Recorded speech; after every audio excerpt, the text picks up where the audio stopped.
right? Now, justification saves us from the penalty of sin. Sanctification saves us from the power of sin. And glorification saves us from the presence of sin. So whenever we see the word salvation in the Bible, you always got to ask the question, saved from what? Am I being saved from the penalty of sin?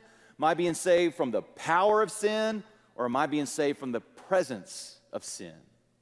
Right? Now, justification, salvation, saved from the penalty of sin, is often how we think of salvation, often how we use the word salvation in our culture.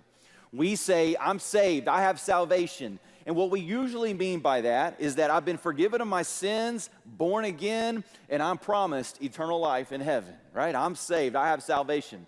But in Paul's theology, that is your justification part of your salvation. And it's just the beginning. It's just the beginning. It has the end in mind. The end is accomplished, but it's just the beginning of your life. Because there's also sanctification, where we're saved from the power of sin. Our sanctification salvation is the salvation we experience in our everyday life as we live out our life in victory over sin, being delivered from God's wrath because of our present sin in our lives.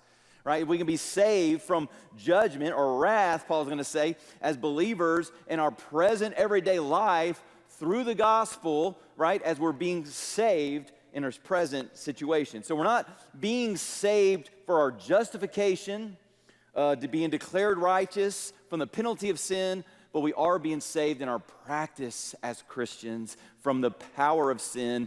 And if we're not living in victory over the power of sin, the judgment or wrath of God that we experience because we're living in sin, right?